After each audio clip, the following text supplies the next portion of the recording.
নমস্কার দর্শকদের জন্য এই মুহূর্তে একটি বিগ ব্রেকিং নিউজ খবর পড়ছি আমি মাকি পাল। কালবৈশাখীর তাণ্ডবে লন্ডভন্ড হাইলাকান্দির আয়নাখাল, বিচ্ছিন্ন যোগাযোগ ব্যবস্থা, এক রাতের ঝড়ে যেন ধ্বংসস্তূপ। হঠাৎ নেমে আসা কালবৈশাখীর তাণ্ডবে লন্ডভন্ড হাইলাকান্দির আয়নাখাল অঞ্চল ভেঙে পড়েছে বিশাল গাছ, স্তব্ধ হয়ে গেছে যোগাযোগ, অথচ এখনো মাঠে নেই প্রশাসনের কোনো তৎপরতা। গত রাতে আছড়ে পড়ে প্রবল কালবৈশাখী ঝড়ের দাপটে হাইলাকান্দি জেলার একাধিক এলাকায় ব্যাপক ক্ষয়ক্ষতির আশঙ্কা তৈরি হয়েছে। বিশেষ করে আয়নাখাল এলাকায় একটি বিশাল গাছ উপড়ে পড়ে সরাসরি সড়কের উপরে, যার জেরে রামকৃষ্ণনগর থেকে হাইলাকান্দির সঙ্গে প্রধান সড়ক যোগাযোগ সম্পূর্ণভাবে বিচ্ছিন্ন হয়ে পড়ে। ফলে রাতভর চরম দুর্ভোগে পড়েন সাধারণ মানুষ।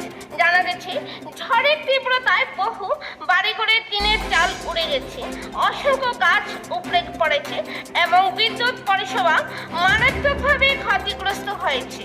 পুরো রাতটাই আতঙ্কে অন্ধকারে কাটাতে হয়েছে বাসিন্দাদের। সবচেয়ে বড় প্রশ্ন, ঝড় কেটে যাওয়ার পর এত সময় পেরিয়ে গেল কেন এখন পর্যন্ত প্রশাসনের কোনো দৃশ্যমান উপস্থিতি নেই? কেন রাস্তার উপর পড়ে থাকা গাছ সরিয়ে যোগাযোগ ব্যবস্থা স্বাভাবিক করার উদ্যোগ নেওয়া হয়নি? কোথায় উদ্ধারকারী দল? কোথায় বিদ্যুৎ দপ্তরের তৎপরতা?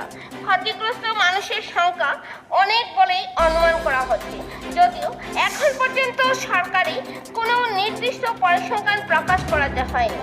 তবে বাস্তব চিত্র বলছে, মানুষ আজও কার্যত নিজেদের মতো করে লড়াই চালিয়ে যাচ্ছে। এলাকার বাসিন্দাদের অভিযোগ, প্রতি বছরই কালবৈশাখীর এমন তাণ্ডব সত্ত্বেও কোনো আগাম প্রস্তুতি থাকে না, আর ঝড়ের পরেও প্রশাসনের এই নিষ্ক্রিয়তা সাধারণ মানুষের দুর্ভোগ আরও বাড়িয়ে তুলেছে।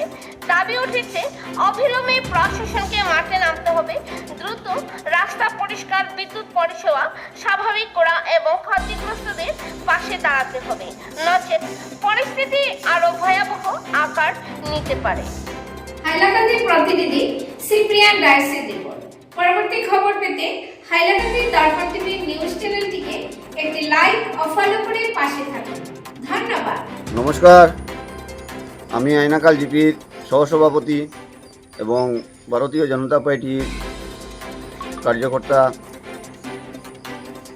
আজ সকালে যে ঘূর্ণিঝড় হয়েছে, আয়নাখাল বাজার থেকে আয়নাখাল বাগান খুব বেশি ক্ষতিগ্রস্ত হয়েছে। এমন কোনো গুণ নাই যে ক্ষতি হয় নাই। বহুত মানুষের চাল উড়িয়ে নিয়ে নদীতে ফেলে দিয়েছে। আয়নাখাল বাগানের ব্রিজের সামনে দুইটি বট বৃক্ষ, রোড ব্লক আছে বর্তমানে, আনিপুরি রোডটা টোটালি ব্লক আছে। তাই আমি অনুরোধ করছি জেলা প্রশাসনের কাছে যে ওনারা পাটারির মাধ্যমে সার্ভে করার জন্য আমি অনুরোধ রাখছি আয়নাখাল জিপির পক্ষ থেকে। আজকে ঘূর্ণিঝড়ের পরে এখানে কি হয়েছে? সকাল 4টা সাড়ে 4টার সময় যে ঘূর্ণিঝড় হয়েছিল, এই ঘূর্ণিঝড়ে এখানে অনেক পুরানা, প্রায় 100 বছর পুরানা হবে বট গাছ দুটাই ব্রিজের ইয়েতে পড়ে গেছে।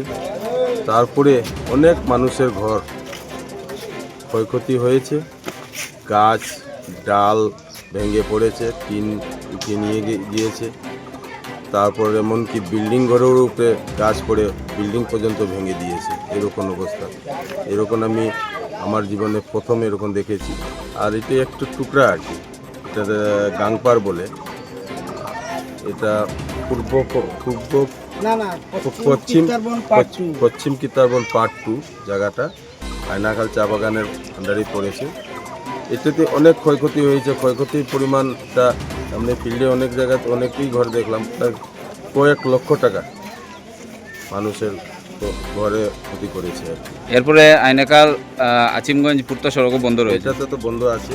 বড় মানে বললাম যে অনেক পুরানা 100-100 বছর পুরানা বট গাছ দুটা এখানে পড়ে গেছে।